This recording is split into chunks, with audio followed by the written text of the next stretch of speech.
दुविधा में है अध्यक्ष जी या असमंजस में है अध्यक्ष जी? अध्यक्ष जी यानी राष्ट्रीय अध्यक्ष जी, राष्ट्रीय अध्यक्ष जी यानी अखिलेश यादव, समाजवादी पार्टी के राष्ट्रीय अध्यक्ष अखिलेश यादव क्या दुविधा में है, क्या असमंजस में है किसी? अखिलेश यादव कल ये समाजवादी पार्टी के खेमे से और समाजवादी पार्टी के बीच ये बातें कही गई कि भाई आज अखिलेश यादव आजमगढ़ जाएंगे, वहाँ से सांसद हैं, जाते रहते हैं, जाना भी चाहिए, और वहाँ जो उनके विधायक प्रमुख लोग हैं, जैसे दुर्गा प्रसाद यादव 8वीं बार जीते हैं, रमाकांत यादव जीते हैं, अखिलेश यादव एक और विधायक हैं वो जीते हैं, तो वहाँ समाजवादी पार्टी ने सारी सीटें जीती हैं आजमगढ़ में। इस बाबत वो बात करने जाएंगे, ये खबरें प्रचारित की गई थी कल कि अखिलेश यादव आजमगढ़ जाएंगे और जहाँ से वो सांसद हैं वहाँ अपने भरोसेमंद साथियों और वहाँ के जो जनता है उससे पूछेंगे। अब जनता के पूछने का क्या पैमाना है मुझे नहीं मालूम, क्योंकि ये तमाम तरीके के पॉलिटिकल पार्टियां अलग अलग तंत्र इस्तेमाल करते हैं, लेकिन वो अपने तपे तपाए लोगों से, दुर्गा यादव बड़े पुराने सहयोगी हैं नेताजी के, 8वीं बार विधायक है, रमाकांत यादव, हालांकि रमाकांत यादव के बेटे को भारतीय जनता पार्टी ने एमएलसी का टिकट दे दिया है, कुछ पेच आजमगढ़ में फंसा है, हमें लगता है इस पेच को सुलझाने अखिलेश यादव ज़्यादा गए थे, ये पूछा पाछी एक अलग विषय है। लेकिन खबर ये आई कि अखिलेश यादव असमंजस में है, दुविधा में है कि वो विधायक रहें या सांसद रहें। सांसद अगर रहते हैं तो आजमगढ़ की सीट बरकरार रखेंगे लोकसभा की और करहाल को छोड़ देंगे। अब जो विधानसभा के अंदर की परिस्थितियां हैं, जो अखिलेश के हितैषी हैं वो कह रहे हैं भाई आपको केंद्र की राजनीति तो अध्यक्ष जी करनी नहीं है, अब अगर केंद्र की राजनीति करनी हो तो आप संसद में बने रहिए, जब 2024 आएगा तो देखा जाएगा, अभी आप किसी को लड़ा सकते हैं वहां से, क्योंकि अभी आपके नंबर्स के कोई मायने नहीं, एक सीट पर हार भी जाओगे तो कुछ नहीं होने वाला, 5 से 4 रह जाएंगे। लेकिन विधानसभा में जब आप रहोगे तो आपकी पार्टी 5 साल जिंदा रहेगी उत्तर प्रदेश में, और आप लड़ोगे, आपका काडर बढ़ेगा, आपका वोट बैंक बढ़ेगा, ऐसा एक बड़े वर्ग का कहना है। अखिलेश यादव गए, दुर्गा प्रसाद यादव के घर पहुंचे और तमाम जो नवनिर्वाचित विधायकों और नेताओं से बातचीत की, और बातचीत के बाद अब ये तो बाद ही पता चलेगा कि भाई वो जो सीट छोड़ने ना छोड़ने के बाबत क्या राय उनके सहयोगियों ने दी, लेकिन उसके बाद पत्रकारों से बातचीत करते हुए बहुत महत्वपूर्ण बातें अखिलेश यादव ने कही।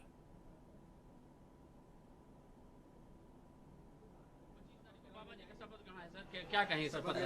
मुझे नहीं लगता कि मैं जाऊंगा, न मुझे बुलाया जाएगा। नहीं बुलाया तो जाएगा आपको कैसे पता कि बुलाया जाएगा? जो ये ऐसा तो नहीं है कि आप लोग उनकी तरफ से कह रहे हैं। लिस्ट अगर 1 लाख वोट पा करके आप मुरादाबाद का देखिए, 1,47,000 वोट पाने वाला, काउंटिंग रोक दी गई 2.5 घंटे, उसके बाद 700 से दूसरे प्रत्याशी को जिता दिया गया। नेटौर का आप देखिए, आप धामपुर का रिजल्ट देखिए, तो मैं कई ऐसे परिणाम बता सकता हूं कि परिणाम क्या हुए हैं वहां पर। सवाल वो नहीं है, सवाल ये कि बहुजन समाज पार्टी क्या कर रही थी। बाबा साहब भीमराव अम्बेडकर जी के सपना क्या था कि संविधान बचे। बाबा साहब का सपना क्या है कि लोकतंत्र से हमारा देश चले, संविधान से देश चले। उन्होंने क्या किया? सुनने में तो ये आ रहा है कि बहुजन समाज पार्टी ने अंदर ही अंदर बीजेपी से हाथ मिला लिया। इसलिए समाजवादियों को, जो हर मौके पर मैंने कहा कि समाजवादियों को अब अम्बेडकर वादियों को साथ लेना पड़ेगा। आजमगढ़ की जनता ने 10 में से 10 सीटें समाजवादी पार्टी को जिताई, और आजमगढ़ का जो परिणाम समाजवादी पार्टी के पक्ष में आया है, ये ऐसा परिणाम है कि जो ऐतिहासिक बनकर के निकला है। भारतीय जनता पार्टी की कोशिश रही कि आजमगढ़ में ही समाजवादी पार्टी को पीछे कर दें, लेकिन जहां आजमगढ़ ने समाजवादियों का सम्मान बढ़ाया।